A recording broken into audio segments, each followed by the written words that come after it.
I'm Sue. I'm not going to bore you with the details. You can read it for yourself. I talk to lots of people, lots of times a day, a week, and I love it. Largely because, like my old man says, I never use 3 words when 500 will do. Because I like to talk.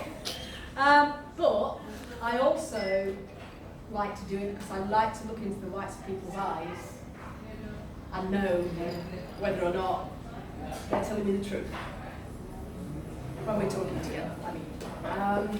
By that I mean it took me a very long time to get to where I am today, because the story I told myself, quite frankly, was bullshit. It was the story I told myself about where I ended up in my life 57 years ago that got me into trouble. Not what I told anybody for 50 of those 52 years was actually my root cause. Okay?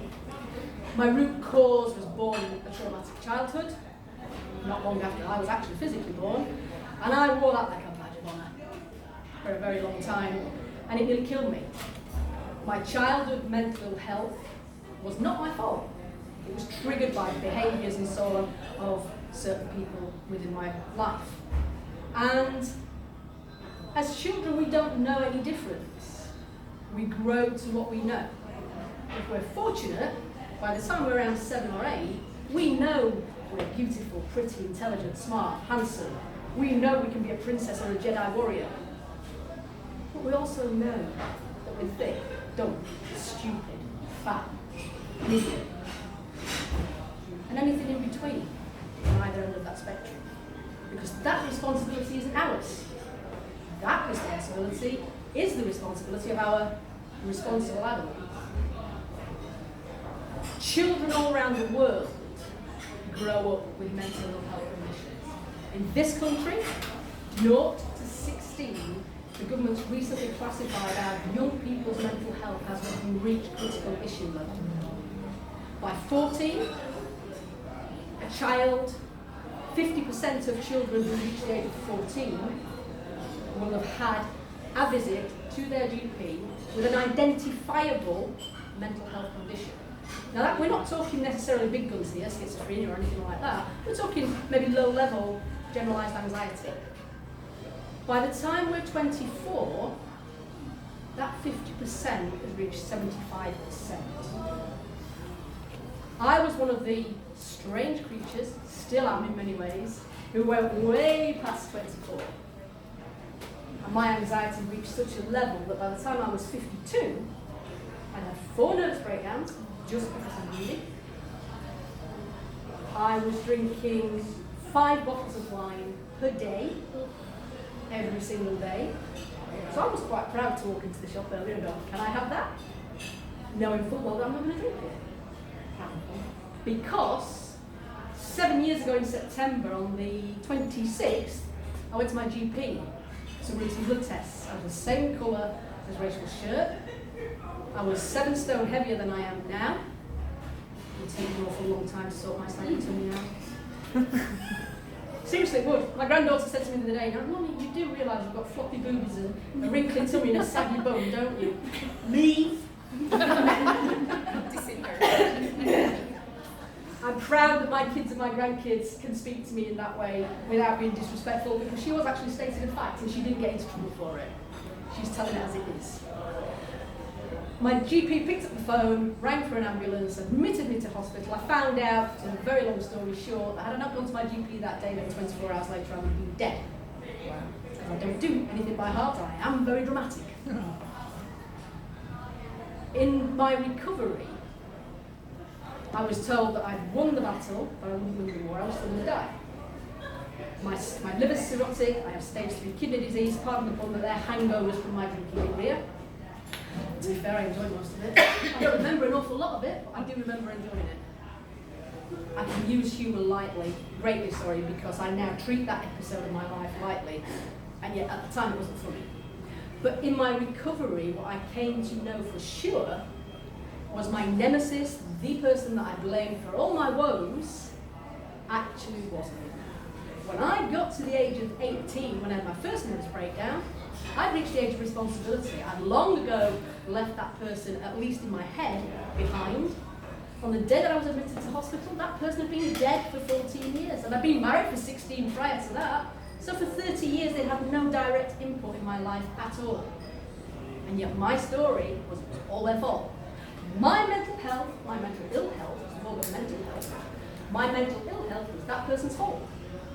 When I triggered problem drinking, weekend binges, alcoholism, full-blown near-fatal alcoholism, that was the fault of my mental health, and that was their fault, so therefore, I can have another drink, thank you very much. And it really killed me. In recovery, these days, what I do, when people come to work with me, they'll come to me with an it. We've all got an it, and for it, read a story. We've all got a story that on some level, if we're very unfortunate, will cripple us. It will keep us rooted exactly stuck where we don't want to be. It will stop us definitely from getting where we say we do want to be. And anything in between. How we deal with that is what gets us unstuck, gets us stuck, sorry. And it's my job, if you like, to get you out of the wax that you're stuck in. To unpick the minutiae of your life. People come to me with another issue. And by the time we've finished, they're like, shit, that was just something that happened. Yeah? The stories we tell ourselves are the things that keep us rooted exactly where we say we do not want to be. I would no more have put my hand up, at least 5 years before I was in this hospital, I would no more have put my hand up and said, I'm Sue, I'm a recovering alcoholic. These days I make a career out of it. I love to go to networking meetings where big tough guys stand up and go, my name's Paul, I'm a plumber, I'm a recovering alcoholic. And I just go, I'm not being you, pal. Because 3 minutes later I'm simply like, hi, my name's Sue, I'm not a plumber, but I am a recovering alcoholic, and like that joker over there, do you talk? But I also have a very wicked sense of humour. That's a different conversation. Anyway, the stories we tell ourselves get us into trouble. And whilst I use my story now to empower other people, it's not a story about what is me. It's not a story about addiction. Other than to say, if you were drinking the level of alcohol that I was at the end of my drinking career, in my first 5 years, I'd say 50 grand. It's a very expensive hobby, and no, I have no clue where that 50 grand is. Where is it? I have no idea. Because I've saved it, but I'm screwed if I know where it is. When we repeatedly tell ourselves, I cannot do something, if I do this, then, I can't change that because it's always been that way. My business is called Fear Less and More. That's not, if you're scared of spiders, I'm going to come with you because I don't like them either. 5 years ago, saw me sat on the edge of an aeroplane, literally, with my feet dangling, 16,000 feet above the air, ready to do a tandem skydive, with a guy who was 14 inches taller than me, a bit of a mismatch. And we jumped out of that plane and I was so excited. And we sat on the edge of that plane, yes! There's some footage somewhere of me going, fearless! Nobody believes me. Karen thinks I'm going, 10 seconds after I jumped out shouting fearless, trust me, I was going, yes! Because I went from that to that. I now know what Superman felt like. Faster than a speeding bullet, 120 miles a second, and I'm going to die. In my head, I'm already dead because I'm going to hit that ground.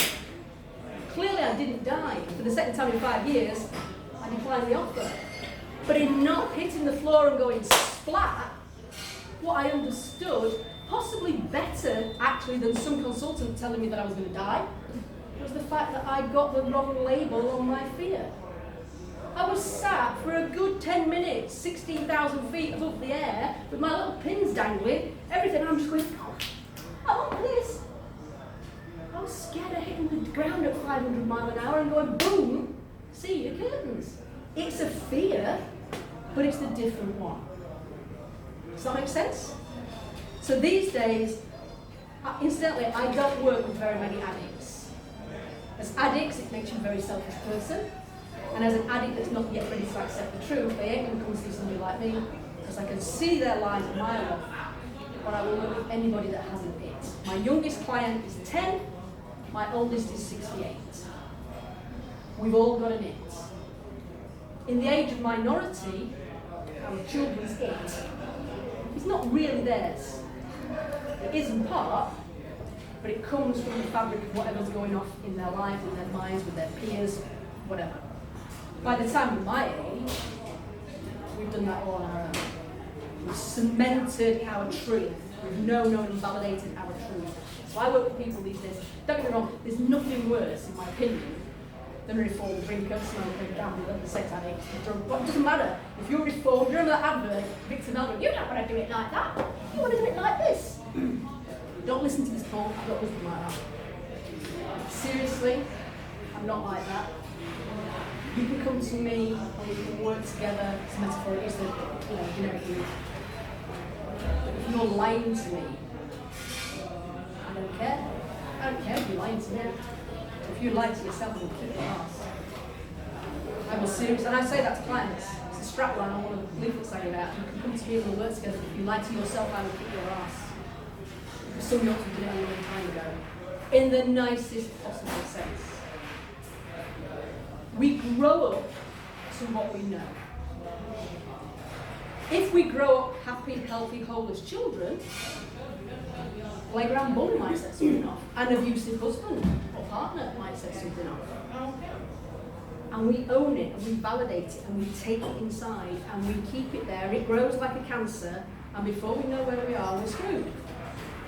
We cannot unpick a story that we tell ourselves because we won't lie to ourselves, right? We can't do that too far. The fears I work with people are, or should I say, no, I'll rephrase that. The people I work with usually are living a fear-based level of living. They don't even know they are, oftentimes. Because they're not phobias. They don't come to me with phobias. It's a different thing. Heights, all that sort of stuff. The fears that people come to me with will be born on the back of, they'll come to me and they'll come with anxiety, for instance. They'll come with, what's the word I'm looking for? OCD and stuff like that. They come with an issue that they know they have. And by the time we've finished, they know they've been living a fear-based life. For that, the 5 major fears for adults in this country, particularly, are the fear of change, the fear of being seen as a failure, or conversely success, the fear of making mistakes, the fear of the opinions of other people. And I do that because that was me. The fear of the opinions of people. Change, failure, mistakes, opinions of other people, and the big one, lack. And for lack, I don't mean the money in your bank account. I mean a sense of lack, a sense of I'm not worthy, I'm not good enough. If you have, or if you know somebody that's ever said to you something like, I can't do that, I don't have enough time. Don't have enough time, don't have enough money, I'm not big enough, I'm not clever enough, I'm too fat. They're excuses. They're not reasons. But we convince ourselves that they are. I haven't got any money. I haven't got enough time. I'm too fat to get in that bikini. I can't possibly wear that on the beach. I don't these days for different reasons, clearly because I've got a sagging tummy, but I could if I want to. There's a massive difference, ladies, between not being able to do something and wanting to, and being able to do it, and wanting to do it and not being able to. Oftentimes, it's not a lack of resources that stop us from doing things. It's a lack of resourcefulness. There is no such thing as a lack of resources when it comes to our mind. We can find a way out of whatever hole we've dug ourselves in. I promise you we can. There are very many unresourceful people. And it's not because they are. It's because they believe themselves to be. One of my strap lines is everything begins and ends with you, which it does. From the minute you wake up in the morning until the minute you close your eyes at night, every single thing that day that happens to you, with you, for you, is about you. If you're involved in it, you are the common denominator in everything that pans out in your life for that day, for that moment. Everything begins and ends with you. She said that she upset me, I'm pissed off, I've had a really shit day because of her. No, you haven't. You've had a really shit day because you took offence at something she said. You might have had 30 seconds of stress. You've replayed the story, the movie in your mind. You've replayed it for 8 hours and you've had a shit day because you've been playing that same 10 seconds of stress for 8 hours. Of course you've had a stressful day. Stop it. It's not necessary. If you know somebody, if you are that person, you can change it. We all of us can. I didn't know that for far too long. But we can all of us take the chance to choose to change it any second of any given day, any moment in time. That. They were all your life because they're the only ones that are guaranteed that moment. You're guaranteed that, but not. You haven't guaranteed that. You're already in the past. If you've never read Eckhart Tolle's The Power of Now, I suggest highly recommend that you read it. If, when you get to the end of your days, however long that is, you look back through your life, you look back and you see it as life. This was my life. Even Andrew listens, you're there. Some of you are far too trouble that. That's sad. When we get to the end of our time, and we look back across how many years we've had, what we're looking back at are no more or less than a string of several billion of those moments. We put them together one after another, like a movie, and we look back, that's our life. Which is why when you get to the end of an 8-hour stressful day and you pare it back, if you can be really brutally honest with yourself, you might have had 10 minutes. You get out of bed in the morning, your alarm doesn't go off, you jump out of bed, you stub your toe, you cuss and you trip, you slip while you're getting in the shower, you bang it, and you're reliving it all, and you string them back together, and you can't wait to fall back into bed, really angry and fed up, to get up the next day in the same mood and start it all over again. Why? One thing for sure, the last 10 minutes before you fall asleep at night will be what your subconscious mind goes to work on while you're asleep.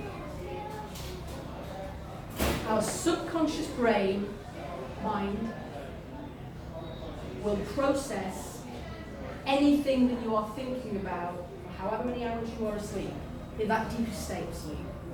So if you get into bed of a night, really shit day, everything's this, oh my God, I love this, not enough time, not enough money, you might not wake up particularly angry or anxious, but your subconscious brain is going, when you get to the point where you're living on automatic pilot, have you ever got in the car, for those of you can drive, you got in the car, you drive to Leeds or Manchester, you get out and go, oh, how have I got here? You literally do the trip so often that you're like, you're doing the shopping, I've had at least 3 accidents doing that, trust me. Living automatically, not only is dangerous, especially when you're driving, but it robs us of a life that is ours alone to live. We can't do this because it's always been like that. Yes, you can. The excuses you give yourself not to do it are what stop you. Let me give you an example. Speaking of somebody who's 7 stone heavier, literally, and if anybody's still focused on social media, you know what I'm talking about when you see the graphic who ate all the highs, drank all the wine type pictures. And they don't give me any pleasure. And actually, I know that person, but I don't know that person. I don't remember being that far down the rabbit hole of everything that I would let myself look like that. I used to say things like, of course I've got a drink problem, I've got 2 hands, 1 cup. It's a great problem, that. Anything, because I'm taking it to the left. If you are continually telling yourself you cannot do something, your brain is going to go, you don't want to do that. It's not happening. As somebody who used to be morbidly obese, I would say, I can't lose. The power of the story we tell ourselves, 5 bottles of wine a day, all sugar, none of it nutritionally sound. Is there any reason? Really? Apart from the fact that I didn't eat any food. I wasn't eating any food. I didn't need to. I don't know my calories. I wasn't hungry, but I was nutritionally bereft. Somebody comes to me and says, I can't lose weight. I've tried everything to lose weight. Why can't I lose any weight? Firstly, I'm going to say, is that true? Yes. You're lying. Not to me, but you're lying. Because unless you are telling me there is a genetic reason or a medical reason why you cannot lose weight, you've just not found the right equation. E plus R equals O. Event plus our reaction to it delivers the outcome every single time. You tell me I piss you off, for instance, and I just go, that's less than ideal. Because I no longer, it's not that I'm not interested, but I'm not going to, because if you're being confrontational, I wouldn't buy into it. I wouldn't let it affect me. I just feel like, oh, nice opinion. Like that top, see ya. Because I'm not going to buy into it, and I can switch it off, and it took me a long time. So for somebody to come to me and say, I can't lose any weight, I've tried everything, I'm going to say, no, you haven't. Because if you had, we wouldn't be having this conversation. What you're doing is you are continually telling yourself, for that reads your subconscious mind, that you can't lose weight. Is your mind, in all honesty, looking for a solution to your problem? Hell no, it's thinking, oh, there's a Mars bar over there, I'll go and buy that. Or another bottle of wine, or give me that bag of jelly mixtures. It doesn't matter. If, however, we raise the expectations that we have of ourselves, I expect to be able to lose weight this year. How many people set New Year's resolutions? Good. Have an intention. I have an intention list. And at any one time, there are 10 intentions on there. I used to call it a bucket list, and then I realised, post-recovery, that actually that means I'll do it before I die. Had I died the day you told me I was going to die, there'd have been a list left undone. So now if I do one thing, something that drops off the list and I put something on. And I'm not bothered if I don't get to the end of it, because already in this last 3 years, I've been to India 3 times, I've jumped out of an airplane, because I've made it work. So if you come to me and say, I can't ever lose any weight, I've tried everything I can, stop it. Stop talking to yourself like that. Start asking yourselves better quality questions. Why can't I ever lose any weight is a negative statement. Your brain sees it at that, goes, thank you very much. That's not happening. Not in this lifetime. You start to say to yourself, well, how can I lose weight and enjoy myself while I'm doing it? Suddenly, we've got a positively framed question. The brain likes questions, because that's what it's for. You can forget Apple, Microsoft, Google. Your brain's the best operating system in the entire world. You ask your brain a question. Have you ever done that? You've been watching TV with somebody. You know, I mean, I woke up at 3 o'clock next morning with, hello lad, John Wayne. Because they're that old that your mother used to make you watch the films and you can't remember the name, and then suddenly you've asked your brain a question. I saw so-and-so. Oh, well, Helen Nicole, I saw her. 3 weeks later, boom, the random name drops in your brain and you go, whoa, that's your brain. You've asked it a question and it will keep searching until it finds an answer. You'll know what I mean if that's ever happened to you. If you start saying, for instance, why can't I ever lose, how can I lose weight and enjoy myself? The brain starts to look for opportunities. The reason I can say that in all honesty, I had somebody work with me once, she wasn't necessarily fat, but she needed to lose a few pounds, in her opinion. So we had this conversation on these lines. By the time she finished working for me, yeah, actually I do like my clients working about it. By the time we finished working together, she'd start to lose weight. Had she changed anything? Only the way she spoke to herself, because what happened, within several days, she was walking past her local library, saw a poster on the door advertising new salsa classes starting up. John, that's how we met, salsa dancing. Met the husband doing that. She'd forgotten how much they enjoyed it a zillion years ago when they got married and had 15 kids or whatever they've got. They started salsa dancing together. Spice up her life by all accounts. Too much information for me. And she started to lose weight. But her brain had provided the answers. That poster in the door didn't magically appear, ladies. It had probably been there several weeks. It was advertising something that was coming weeks in advance. But because she was looking for it, looking for the opportunities, she saw it. Yeah? My grandkids are playing yellow car in the car. I'm going to need therapy for that. Every time we go out, we see yellow cars everywhere. I've not seen anything for donkey's years. We saw 35 in one day the other day. I'm not looking for any more yellow cars. Because somebody planted a seed that we've got to find yellow cars. I defy any of you. Go out of here, tag me on Facebook within a week and tell me how many yellow cars you've seen. You know, I'll start a therapy group for people that hate yellow cars. I promise you. Seriously. That is how powerful. Somebody plans an anchor. Lots of the things I do is based in NLP. Because that's sort of one of the things that I do. But all NLP is really is realising what the anchors are in our brain. If you have a negative anchor in your brain, memory that you're not, I am never, ever, ever going to drink again. Ever. I don't like the fact that I've been told I'm going to die. Yeah? It's not a nice experience to be. When my consultant came to me and told me I was still dying, I actually went, "Oh, in time. You know, did you not hear me? But did you not hear me? I haven't got any bloody time." Anyway, I don't get you. So I haven't got any time to do all the things that I always wanted to do. And I knew intuitively that if I ever got out of that hospital bed, not only would I change, but things would change for my family, and in some way, I didn't know how, but in some way, for other people. I will spend however long I've got left in this decrepit old body with my monkey and all that and all the rest of it, helping anybody to understand that we all of us have the power. Oh, right, okay. You just do it out. Wheaties? What's that? One of the most surreal moments of my life. Anything is possible. Anything is possible. No chips? Mine's a sub, Laura. Oh, mac and cheese. Sorry,